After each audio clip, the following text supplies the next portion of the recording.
Hello, क्या आवाज़ आ रही है आप लोगों का?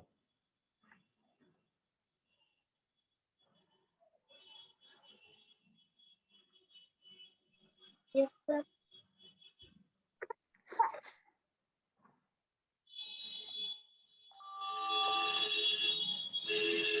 चलिए, कल कहाँ तक हो गए थे? क्वेश्चन नंबर 14 तक हो गया था। बताइए।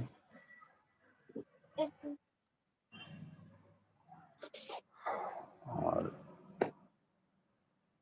आज की क्लास में यस सर। आज की क्लास में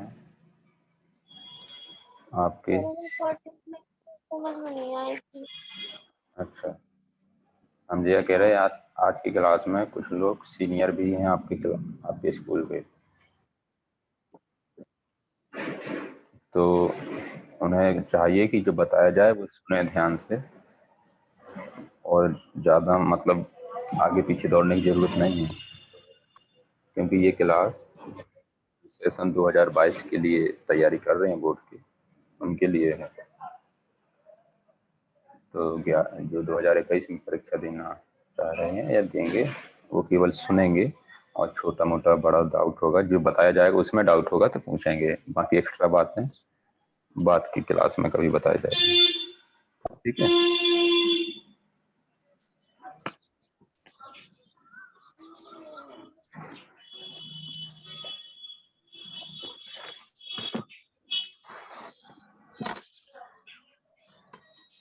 तो शुरू करते हैं।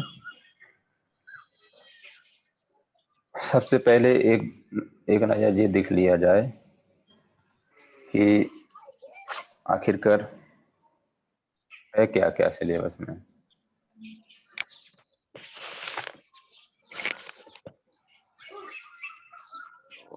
ध्यान से देखेंगे, ये आपको सामने, क्योंकि अबे 21-22 का सिलेबस आया नहीं है, 20-21 का सिलेबस उपलब्ध है, तो उसको एक बार देख लें आखिरकार प्रायिकता चैप्टर जो पढ़ रहे हैं। अरे, सबको भेजा गया था जी कक्षा 11 और 12 के लिए। क्या आपको दिखाई दे रहा है सिलेबस?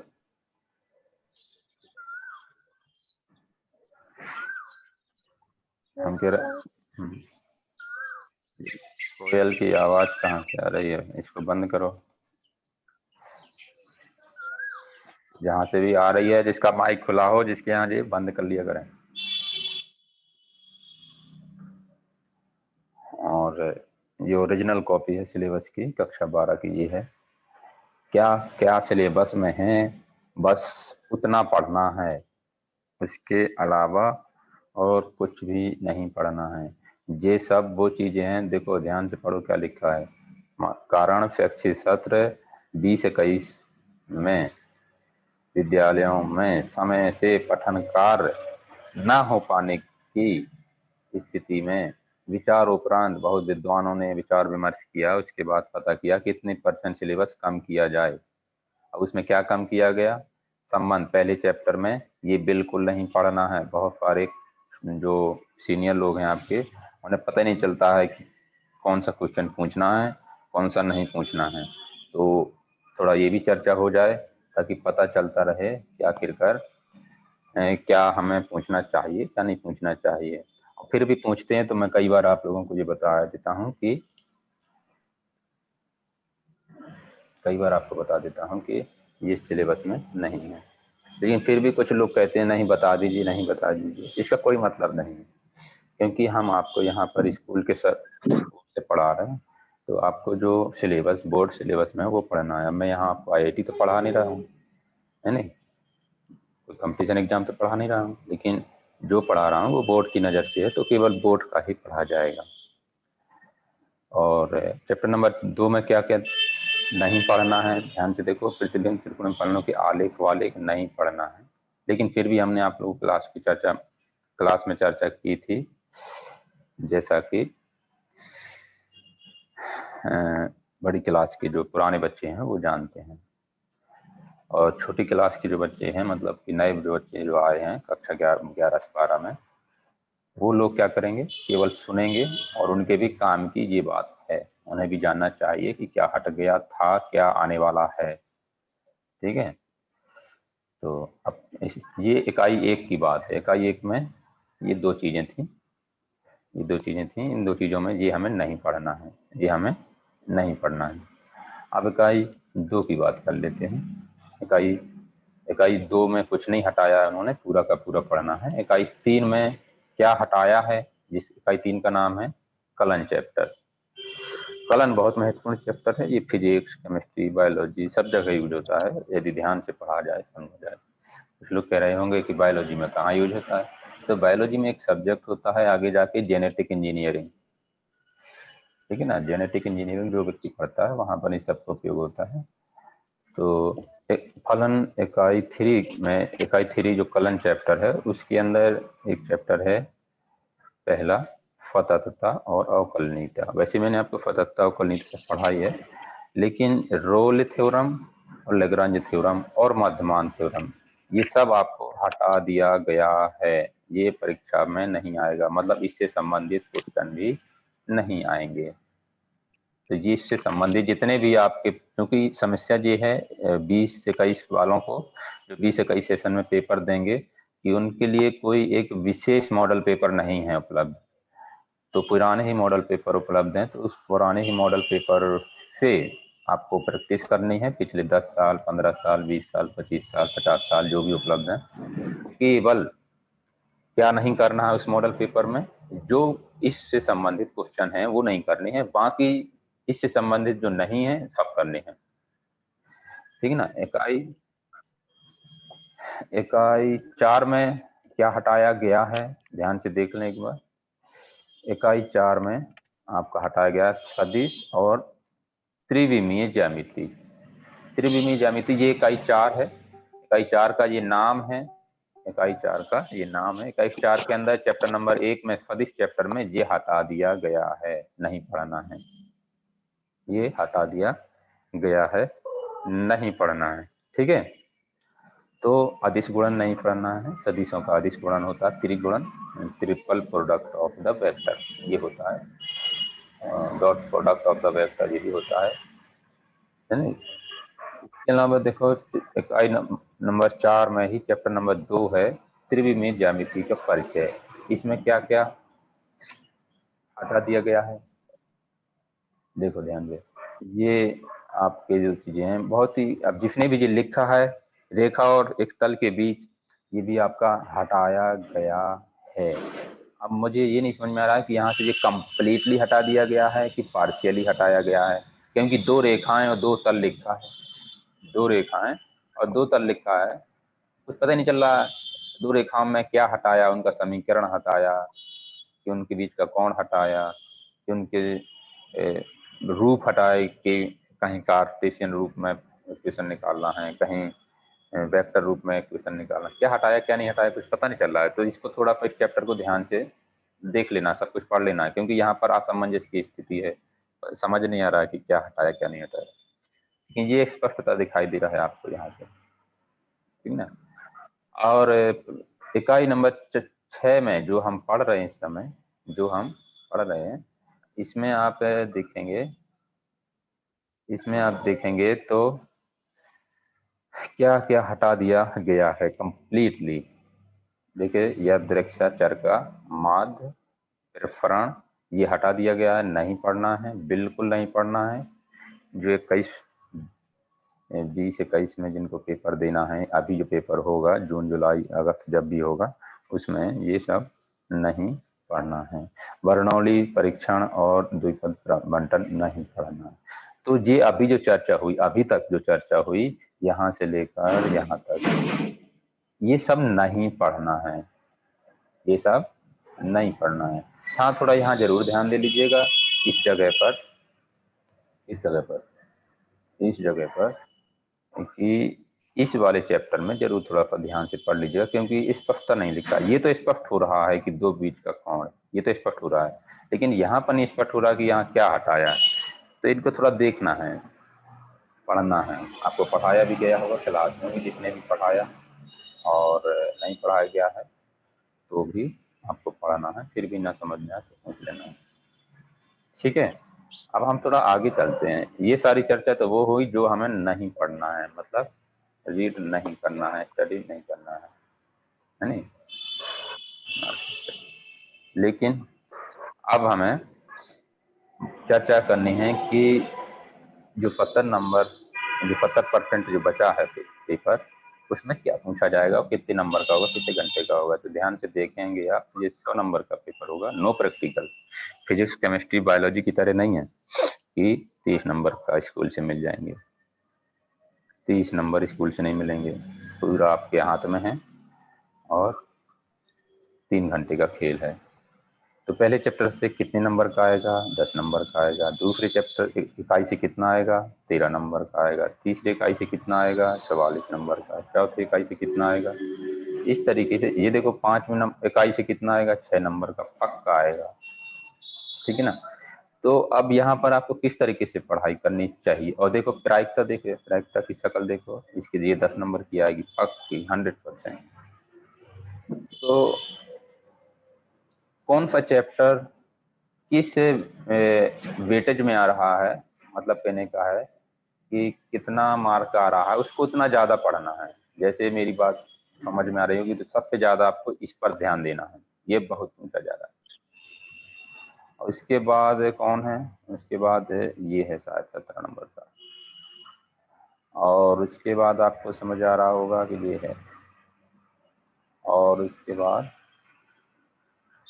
ये दोनों चैप्टर, ये चैप्टर पहला चैप्टर और 6वां चैप्टर, ये सबको बहुत परेशान करता है। ये टीचर्स को भी परेशान करता है कि उसको पढ़ाने में समस्या आती है, और ये पढ़ने वाले को समस्या आती है कि उसे समझ नहीं आता। इसलिए ये चैप्टर बहुत धीरे धीरे धीरे धीरे 15 दिन, 30 दिन, 45 दिन तक चलते हैं, तब कहीं खोपड़ी में घुसता है, ठीक है। तो ये चौथे नंबर पर रखना है, ये 5वें नंबर पर रखना है, और ये है जो 6वें नंबर पर रखना है। लेकिन ये चैप्टर बहुत सरल होता है। ये चैप्टर आपके छोटे साथियों ने भी पढ़ लिया, छोटी क्लास के, और बड़ी क्लास वालों ने तो पहले ही पढ़ रखा है। लेकिन फिर भी कुछ लोग गलत कर रहे हैं, कॉपी चेक कर रहे हैं तो उसमें गलतियां मिल रही हैं, ना जाने क्यों, पता ही नहीं चल रहा उन्हें क्या करना है क्या नहीं। डंडियां भी सीधी नहीं खींच पा रहे हैं, तो कम से कम डंडियां तो सीधी खींच लें, उसमें कहाँ कौन सा रीजन है, क्या है कॉर्नर पॉइंट, क्या है हल, क्या लिखना है। पिछली बार भी बहुत सारी गलतियां की गई थी, उन्हें यही नहीं पता था कि मिनिमम लिखना है कि मैक्सिमम लिखना है। सारे कॉर्नर पर वैल्यू निकाल दी और लिख दी और आंसर लिख दिया। और कौन सा क्षेत्र को रिप्रेजेंट कर रहे हैं, जो प्रतिबंध दिए गए हैं वो कुछ बनाया नहीं, तीर के निशान लगाए नहीं, अब वहाँ कहाँ नंबर दे दें आपको। तो ये तो आपका जो मैंने लाल कलर से नंबर लिखे हैं, ये तो आपके हो गए क्या कि मार्क्स के आधार पर, मार्क्स के आधार पर आपको ये मतलब उन्हें भाव देना है। ये जो 6 इकाई हैं, किस इकाई को कितना भाव देना है, इस पर आपको अपना फोकस करना है। अब कुछ लोग क्या करते हैं, एक अपना सुविधा की दृष्टि से देखते हैं कि कहीं इजीनेस, इजीनेस का मतलब है कि वो देखता है ये बात, या देखती है ये बात कि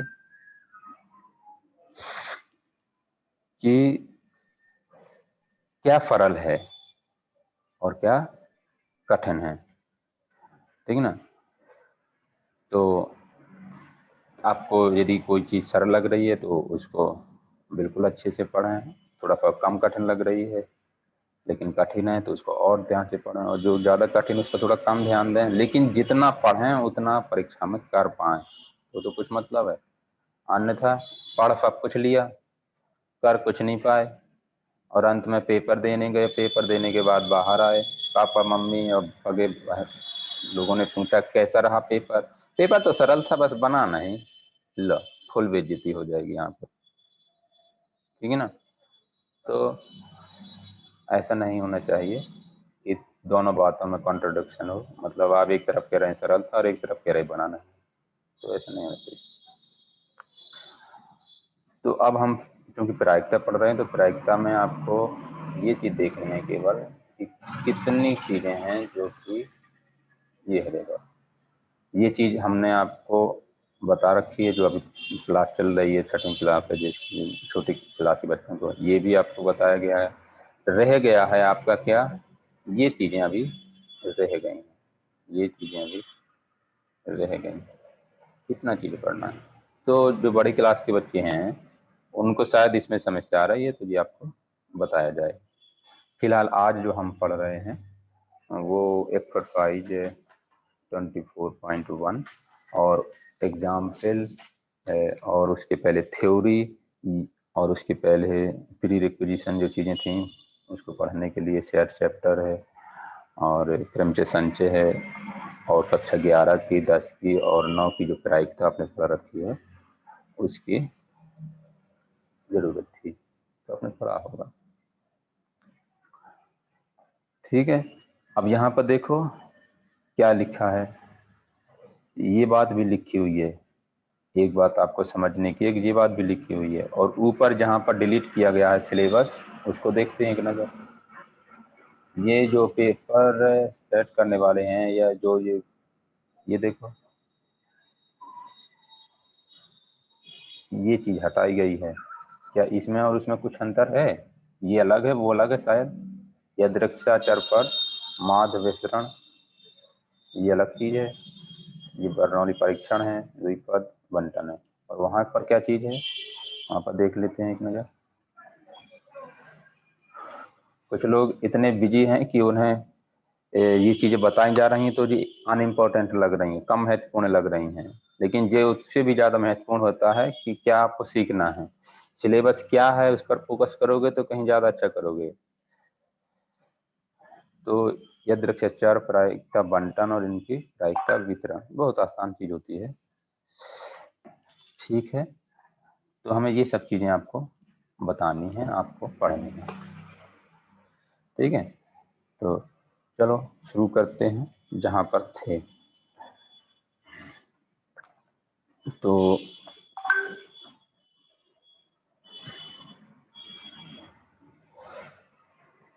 जो हम पढ़ रहे थे, कहाँ पढ़ रहे थे, क्या पढ़ रहे थे,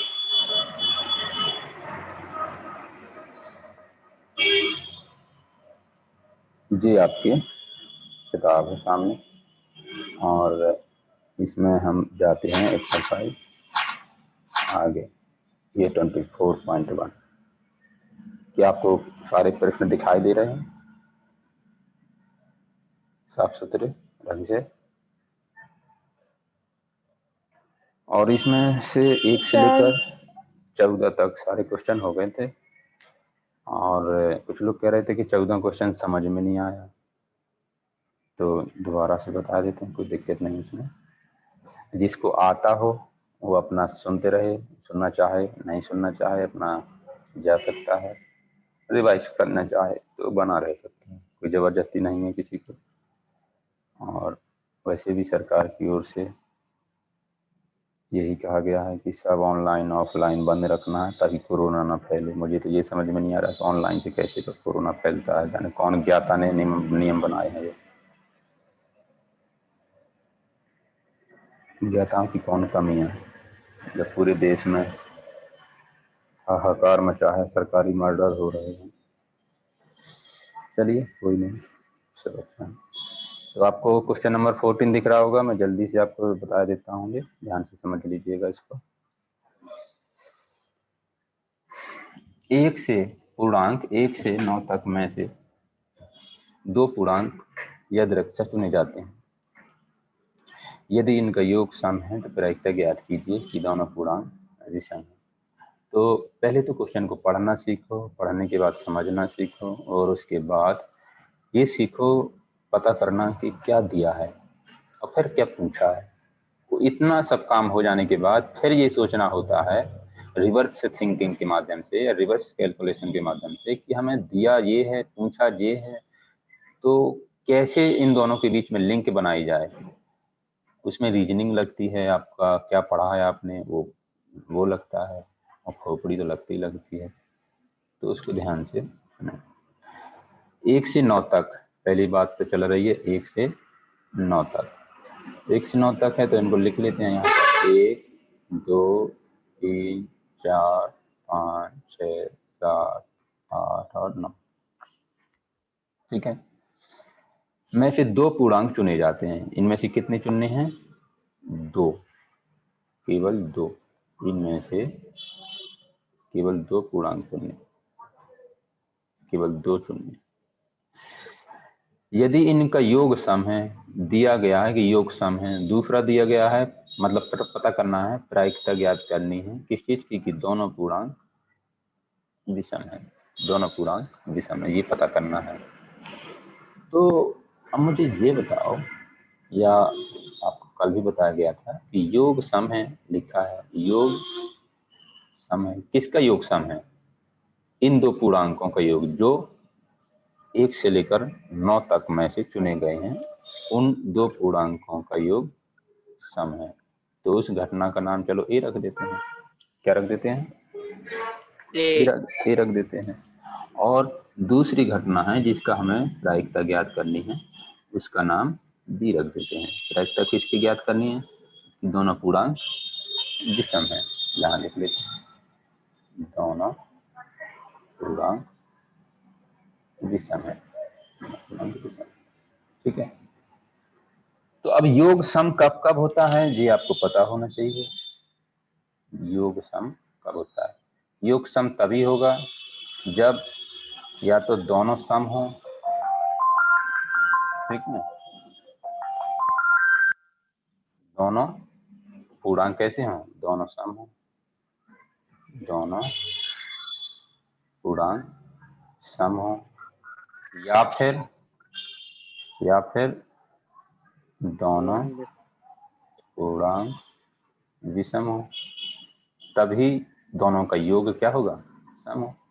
अब हमें पता चल रहा है कि दोनों पूर्णांक सम हो या दोनों विषम हो, मतलब दो कैटेगरी में हमें इस पूरी फैमिली को बांटना पड़ेगा। तो हमने इस पूरे को क्या किया, दो कैटेगरी में लिख लिया, दो कैटेगरी में लिख लिया।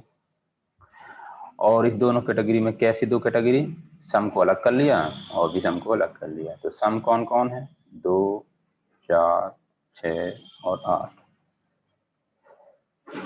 2, 4, 6, 8, ये आपके सम हो गए। ये आपके कौन से पूर्णांक हो गए, सम पूर्णांक, ये आपके सम पूर्णांक हो गए। कभी ये हमारी आवाज नहीं आ रही आप तक?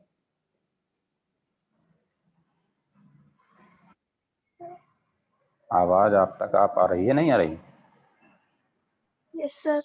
हाँ, ये कोई है कृष्ण कुमार करके, ये कह रहे हैं आवाज नहीं आ रही है, इन्हें अपना फोन चलाना आता नहीं है, हमसे कह रहे हैं आवाज नहीं आ रही है। 1, 3, 5, 7, 9, तो ये जो है ये कौन से पूर्णांक हैं, ये विषम पूर्णांक। ये कौन से पूर्णांक हैं, ये विषम पूर्णांक है, ठीक है, ये बात हो गई। अब हमें, क्योंकि यहाँ पर या तो हम टेब वो बनाए, सेट बनाए, समुच्चय बनाए, उसके अवयव लिखें, तो वो बहुत सारे हो जाएंगे। कहो तो मैं वो भी बना सकता हूँ, लेकिन वो उनकी संख्या ज्यादा हो जाएगी, इसलिए हम यहाँ पर क्रमचय संचय का उपयोग कर पाएंगे। क्रमचय संचय को शॉर्ट में क्या बोलते हैं, P&C। P&C का मतलब होता है परम्यूटेशन एंड कॉम्बिनेशन, P&C। यहाँ मैं आपको चलो एक बात बता देता हूँ छोटी सी, वो क्या है कि परम्यूटेशन और कॉम्बिनेशन दोनों की स्पेलिंग को बहुत ध्यान से देखेंगे, बहुत ध्यान, तो आपको एक बात पता चलेगी।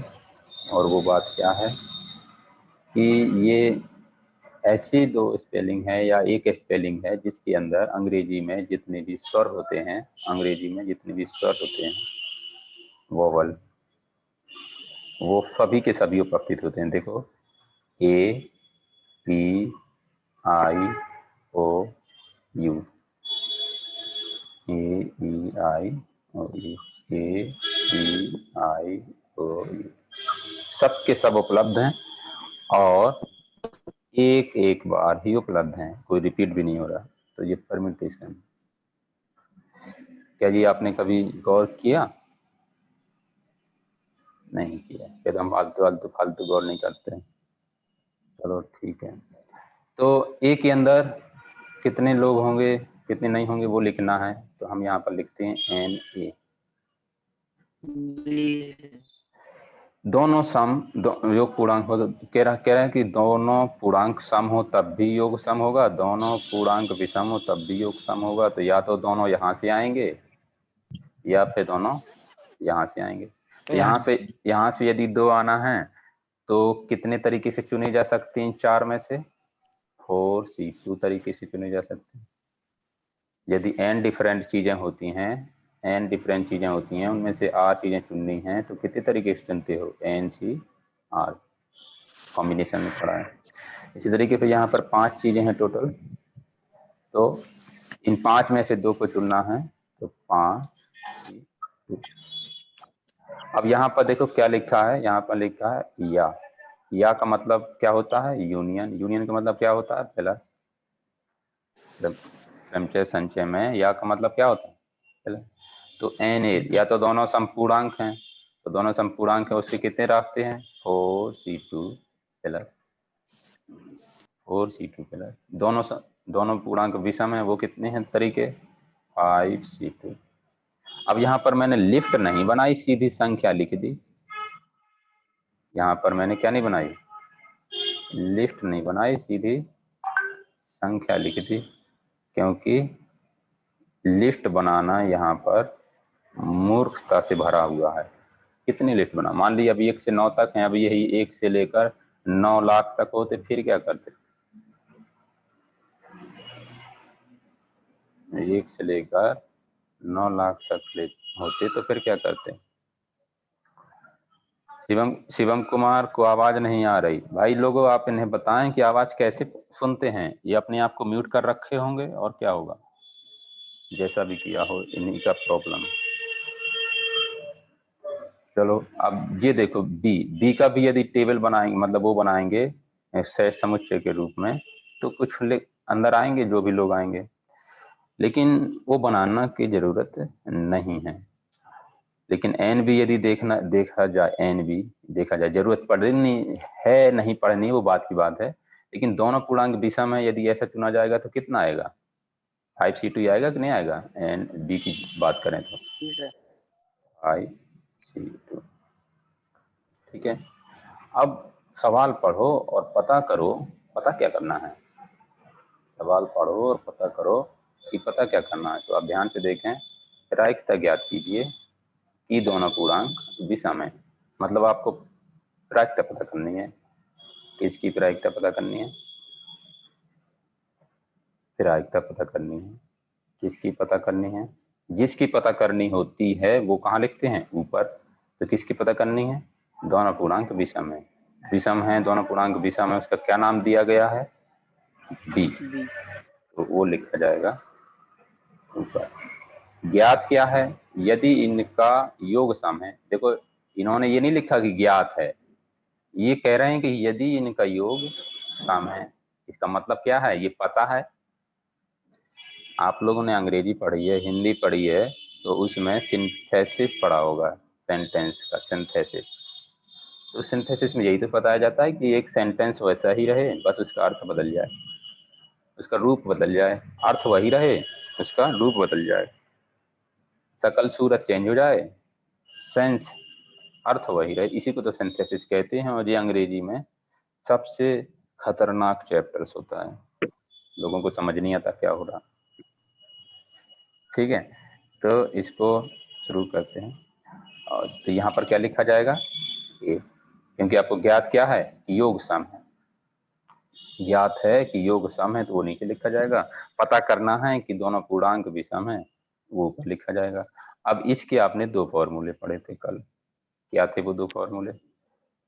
एक तो था n B intersection A upon n A. ये तो एन के पदों में था। पी के पदों में बात करें तो कितना था? पी के पदों में था पी ए, ऊपर लिखते थे पी बी इंटरसेक्शन। ठीक है, ये पी के पदों में था। लेकिन यहाँ पर इस क्वेश्चन में हम कौन सा फॉर्मूला लगाएं? ये एन वाला लगाएं कि पी वाला लगाएं? अब यहाँ पर क्योंकि हमें डाटा जो उपलब्ध है वो n के पदों में उपलब्ध है ज़्यादा आसानी से, तो हम n वाला ही उपयोग करेंगे। इसका मतलब हम कौन सा उपयोग करेंगे, ये उपयोग करेंगे। ये खटपट कौन कर रहा है, अपना माइक बंद करें, ठीक है। और अब NA तो हमें पता है कितना है NA, वो हम पता कर चुके हैं। ये देखो ये है NA, ये है आपका NA, तो NA लिख दो यहाँ पर 4C2 plus 5C2, 4C2 plus 5C2। अब हमें यहाँ पर एक चीज पता करनी है, और वो क्या है, वो है B इंटरसेक्शन A, ये चीज पता करनी है। तो A का मतलब क्या है, A का मतलब आपका योग सम है। B का मतलब क्या है कि दोनों पूर्णांक भी सम है, दोनों पूर्णांक भी सम। अब आपने कक्षा 11 में पहला चैप्टर बहुत ही ध्यान से पढ़ा होगा, नहीं पढ़ा होगा तो पढ़ना चाहिए था, ठीक है।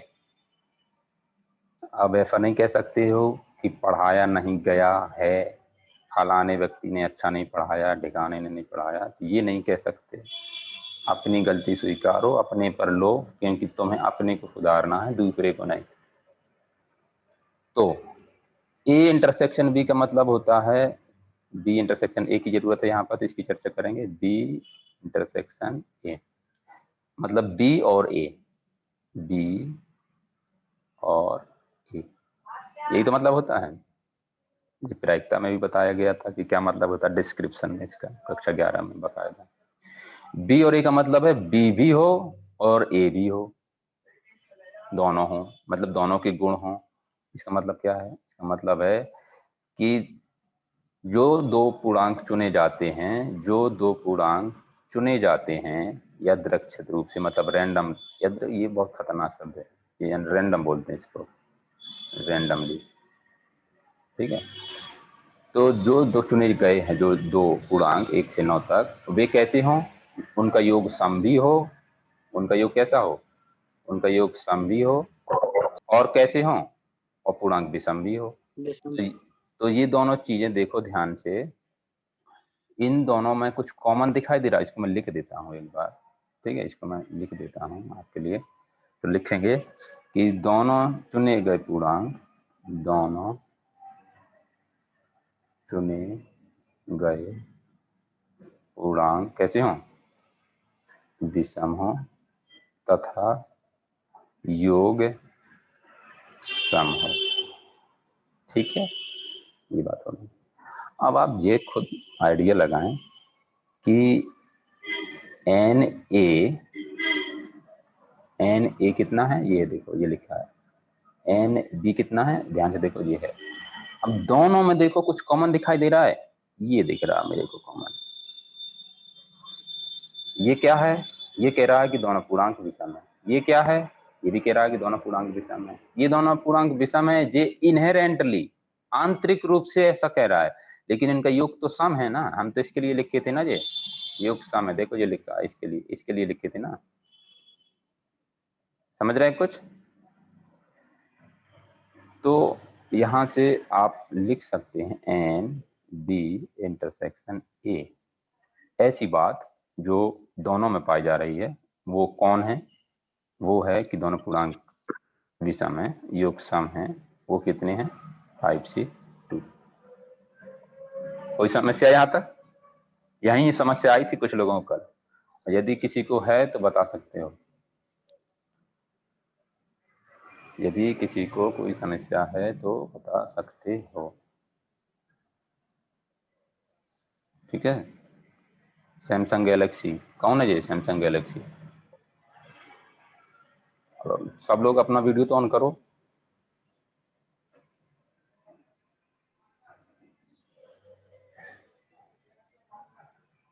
UER, ये क्या नाम रखा है आप लोगों ने,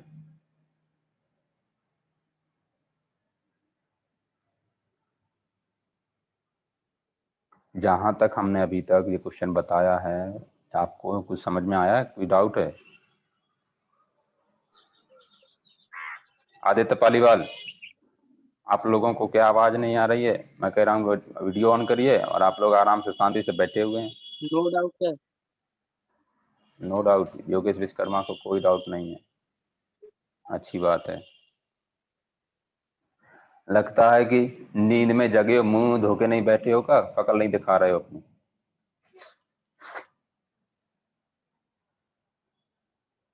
चलिए ठीक है, नो डाउट है, अच्छी बात है। तो ये चीज हमें पता चल गई।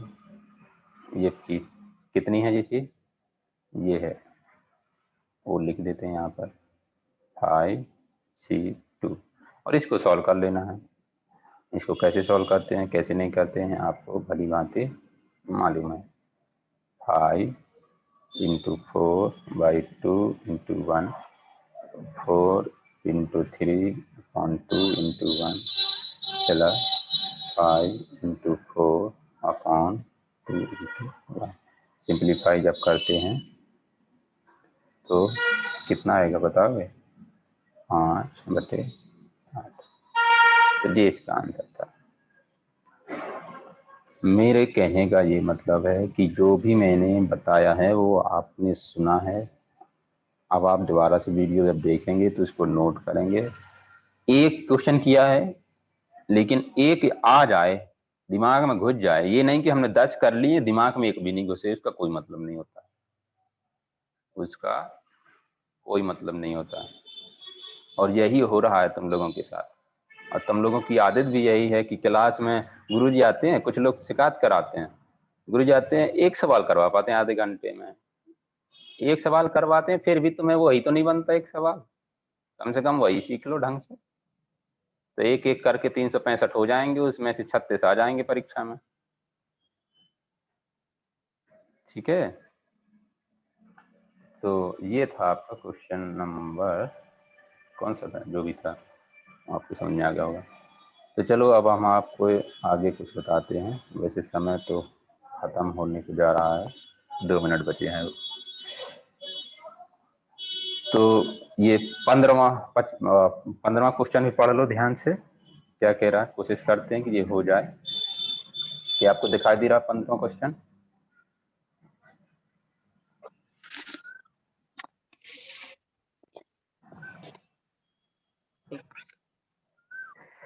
ये है आपका 15वां क्वेश्चन। इसमें कह रहा है कि एक प्रशिक्षक के पास 300 फक्त अपत्य, ध्यान से पढ़ो, ध्यान से, आपके काम का है। एक प्रशिक्षक के पास 300 सत्य अपत्य प्रकार के आसान प्रश्न और 200, प्रशिक्षक का मतलब टीचर, प्रशिक्षक का मतलब क्या है? टीचर। 300 प्रश्न हैं और वो कैसे हैं? 70 टाइप के हैं, और वो कैसे हैं? आसान भी हैं। वाह क्या बात है। 200 प्रश्न और हैं, वो फत्ता टाइप के ही हैं, लेकिन वो कैसे हैं? कठिन है। 500 प्रश्न और हैं, वो बहुविकल्पीय हैं, लेकिन कैसे हैं? आसान है। 400 प्रश्न आगे और हैं और वो भी बहुविकल्पीय हैं, और वो कैसे हैं? कठिन हैं।